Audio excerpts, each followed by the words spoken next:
కథాస్రవంతి నిరంతర కథాప్రసార వాహిని కథల భాండాగారం కథాస్రవంతిని ఆదరిస్తున్న అభిమాన శ్రోతలకు నమస్కారం. ఈనాటి కథకు స్వాగతం. ఈరోజు మీరు వినబోయే కథ శ్రీ సడ్లపల్లె చిదంబరరెడ్డి గారి మట్టి మొగ్గలు మనిషి కథలు కథా సంపుటం నుండి సంపెంగ కథ. వినిపిస్తున్నది పప్పు భోగారావు. శ్రీ సడ్లపల్లె చిదంబరరెడ్డి ఒక కథ లాంటి మనిషి. వీరిది హిందూపురం దగ్గర సడ్లపల్లె గ్రామం. వీరు ఉపాధ్యాయ వృత్తిలో రాణించి 2011 సంవత్సరంలో పదవీ విరమణ చేశారు. వీరు కవి, రచయిత, నవలాకారులు, సాహిత్య కార్యక్రమాల నిర్వాహకులు. లేపాక్షి గురించి వీరు రాసిన లేపాక్షి నవల చాలా చర్చలకు దారితీసింది. రాయలసీమ జీవితాన్ని, రాయలసీమ సాంస్కృతిక చరిత్రను కథలుగా, కవిత్వంగా, నవలగా అందంగా అల్లినవారు సడ్లపల్లి చిదంబరరెడ్డి. ఇంతవరకు అచ్చైన వీరి పుస్తకాలు భావనా పల్లవం కవితల సంపుటి, ఇసక కథల సంపుటి, దృశ్య ప్రవాహం కవితల సంపుటి, కొల్లబోయిన పల్లె కథల సంపుటి, నేను సాంబశివుడు మాట్లాడుతున్న ఒక పుట్టు గుడ్డివాని ఆత్మకథ, చీకటి లోకంలో 90 రోజులు కన్నడం నుంచి అనువాదం, బ్రతుకు వెతుకులాట 63 ఏళ్ల రచయిత అనుభవంతో పాటు ప్రజల నిత్య వ్యవహారిక పదజాలంతో రాయలసీమలో 100 సంవత్సరాల మార్పును అక్షరబద్ధం చేసిన బృహత్తర పుస్తకం, మహాభినిష్క్రమణం రైతు కనుమరుగు కవితల సంపుటి, మట్టి మొగ్గలు కథా సంపుటి, ఎనువులు మానవ సంబంధాలు కథా సంకలనం, మై సాంశివరా బోల్ రహా హూ హిందీ అనువాద కథలు, నొళంబవాడి చరిత్ర పరిశోధన సిద్ధగిరి శ్రీనివాస్, బీరప్ప నవల డాక్టర్ బి నాగశేషు. వీరు అందుకున్న పురస్కారాలు ఇప్పటిదాకా 3 కథలకు 15 కవితలకు బహుమతులు వచ్చాయి.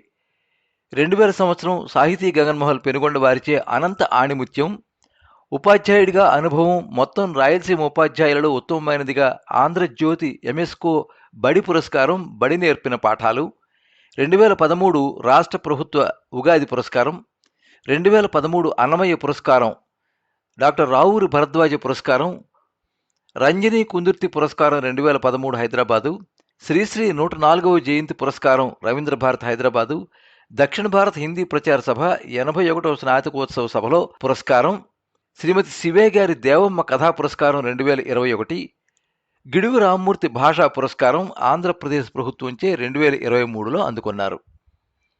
వీరి కథలు ఆకాశవాణిలో ప్రసారం జరిగాయి. ప్రముఖ వార మాస పత్రికలన్నింటిలోనూ అచ్చయ్యాయి. 2021 సంవత్సరంలో అచ్చైన మనిషి కథలు పేరుతో మట్టి మొగ్గల కథా సంకలనం 441 పేజీల్లో విస్తరించిన మనిషి జీవితం, మనుషుల పరకాయ ప్రవేశం. జీవితంలో ఎక్కడా రాజీ పడని, లాలూచీ పడని మనుషులు, పల్లెలు, ఇండ్లు, అనుబంధాలు, బాధ్యతలు, తప్పిదాలు, త్యాగాలు, మనం చూడడం మర్చిపోయిన ప్రపంచాన్ని మళ్లీ మన కళ్ల ముందు నిలుపుతుంది ఈ పుస్తకం. ఈ పుస్తకం మీద ఆంధ్ర విశ్వవిద్యాలయంలో పరిశోధన జరుగుతోంది.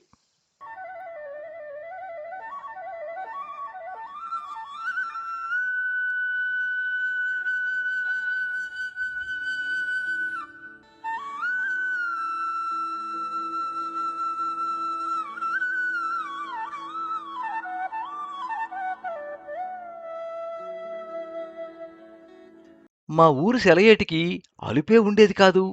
రాత్రి పగలు ఎడతెరిపి లేని పరుగులు, పడుచుపిల్ల కాలి బంగారు మువ్వల వంటి లయబద్ధమైన నాదం ఇప్పటికీ మనసు పొలంలో ప్రవహించినట్టే, స్వరమై రవళించినట్లే ఉంటుంది.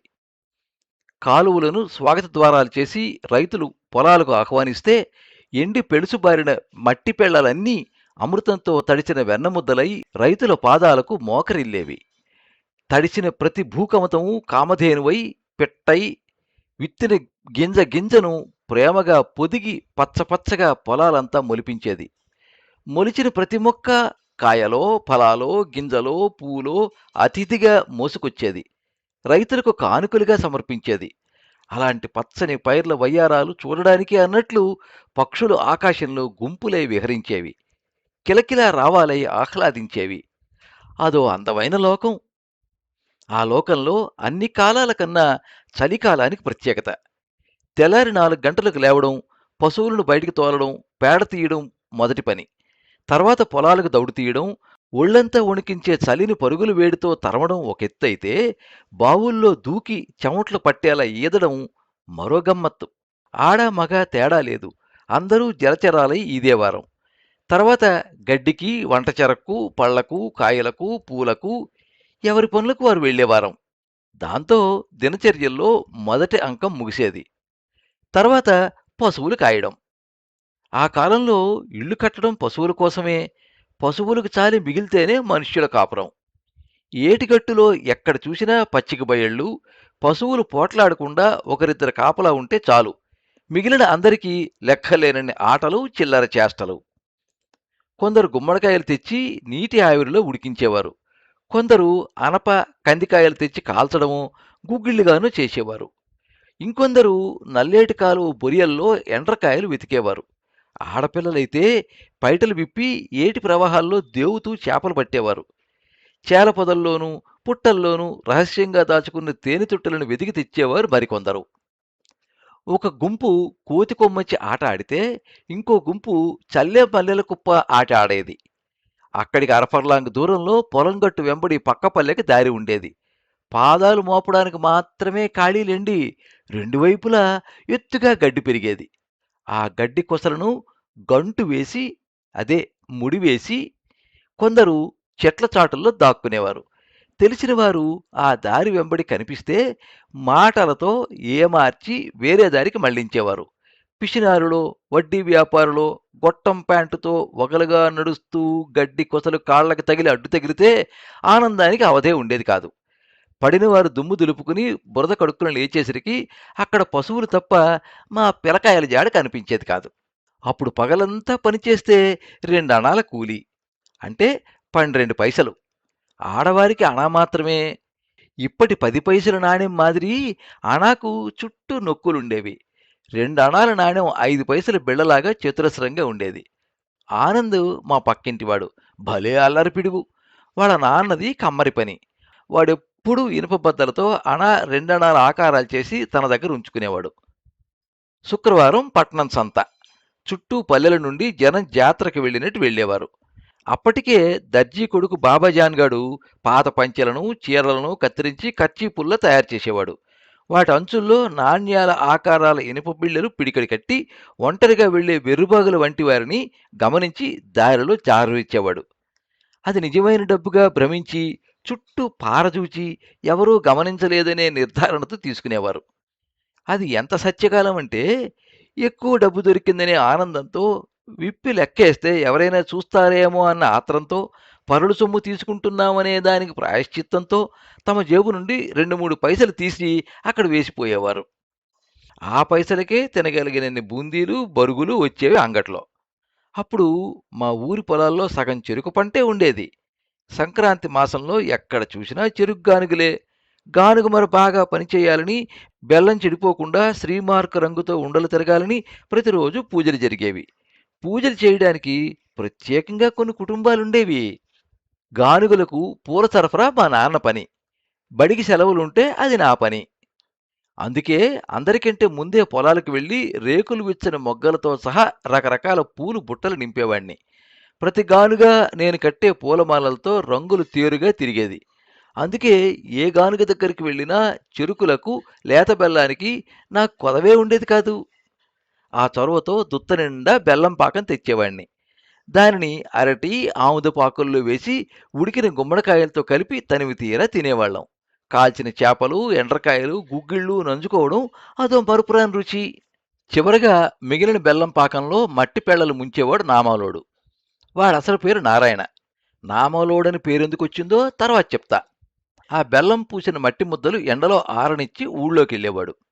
అంగడి లక్ష్మయ్యకు కనపడే విధంగా దొంగల అటు ఇటు తచ్చాడుతూ కాసేపు నటించి పరిగెత్తుకొచ్చి పాతగుడ్డలో చుట్టి లక్ష్మయ్యకి ఇచ్చేవాడు. దొంగ తరుక్కుంటున్న భయంతో లక్ష్మయ్య దాన్ని ఆదరాబాదరా దాచిపెట్టి ఒకటో రెండో రాగిబుట్లు వాడి చేతిలో పెట్టేవాడు. ఇలాంటి పని నారాయణ ముఖానికి సున్నంతో నిలువునామాలు దిద్దుకుని ఒకరోజు, అడ్డనామాలు తీసి ఒకరోజు, బిచ్చగాడిలా మెడకి జోలు తగిలించుకుని మరో రోజు చాకచక్యంగా చేసేవాడు. అందుకే అందరి నోట వాడు నామాలోడయ్యాడు. ఇలా 20 మంది దాకా ఉన్న మా గుంపులో ఒక్కొక్కరిది ఒక్కో ప్రత్యేకత. అందులో 5-6 మంది అమ్మాయిలున్నా మేం చేసే చేష్టలకు ప్రేక్షకులుగా మాత్రమే ఉండేవారు. ఒక్క గౌరిది మాత్రం ప్రత్యేకమైన వ్యక్తిత్వం. ఆమె నవ్వితే మల్లెలు విచ్చేవి. పలికితే గులాబీలు గుబాళించేవి. విచిత్రం ఏమిటంటే ఆమెకు చెవులు ఏమాత్రం పనిచేయవు.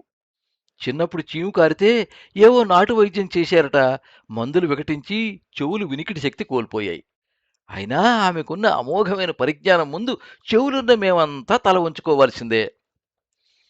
ఎదుటివారి మాటల శబ్దాలు వినడం ద్వారా వాటిలోని అర్థాన్ని, భావాన్ని విశ్లేషించుకుంటాం మనం. ఆమెకు శబ్దాలతో పని లేదు.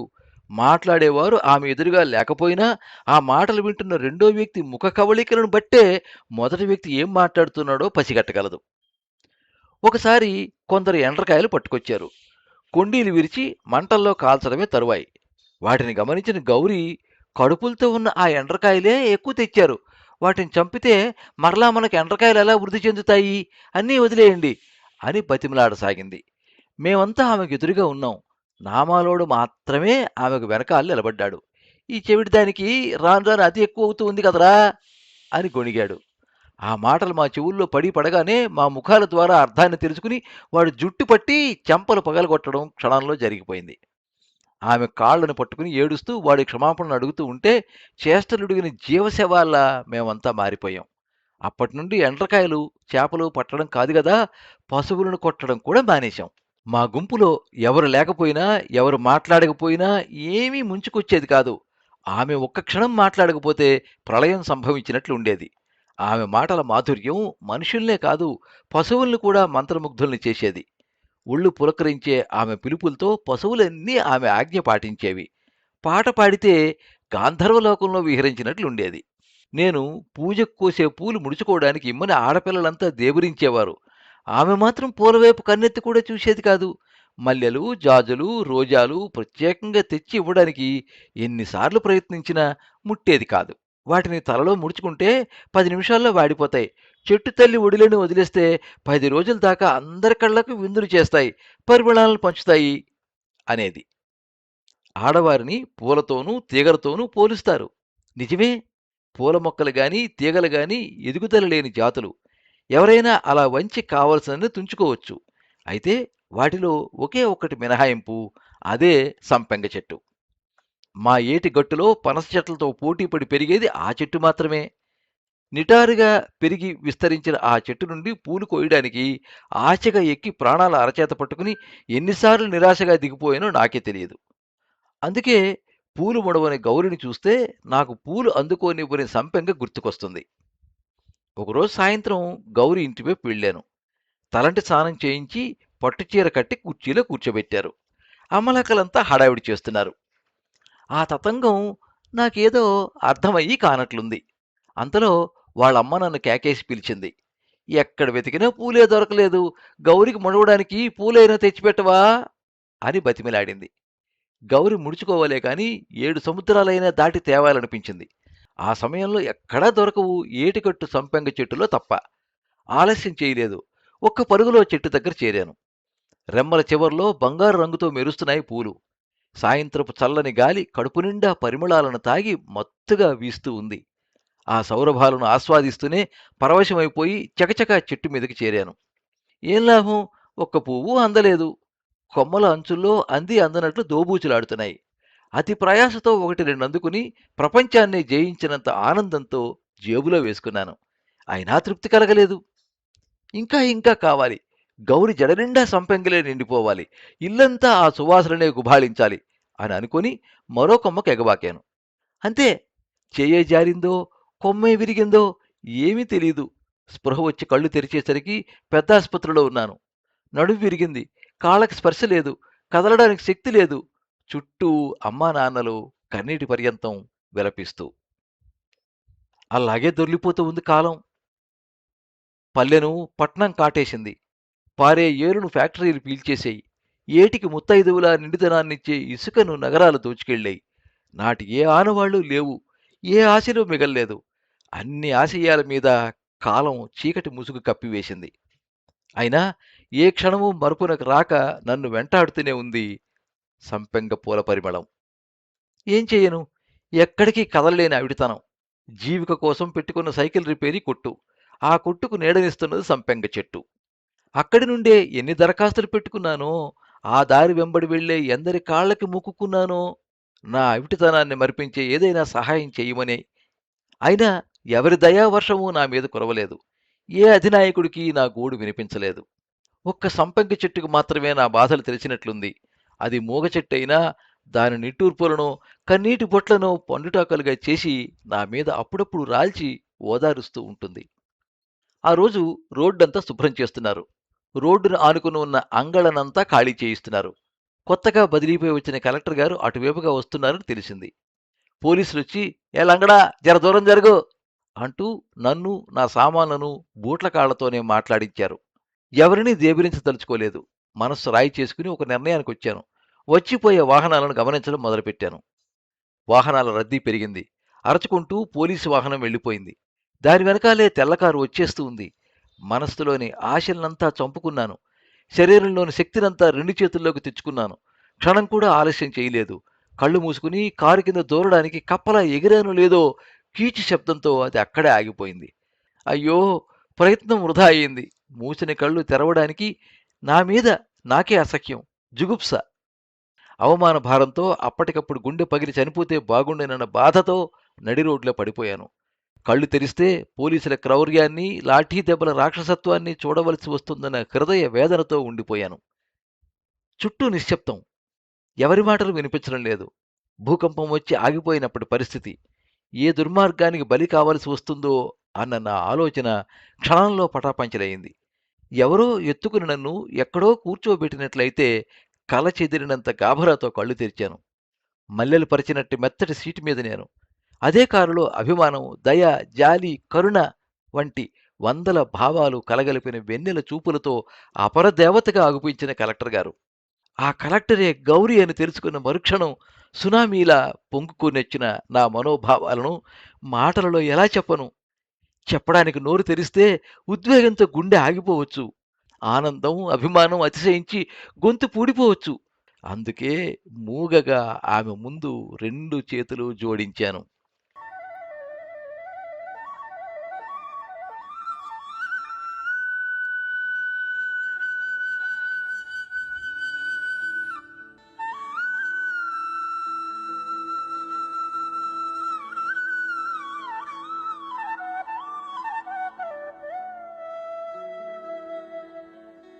మీరింతవరకు 2010వ సంవత్సరం జనవరి 2వ తేదీ రచించిన సంపెంగ కథ విన్నారు.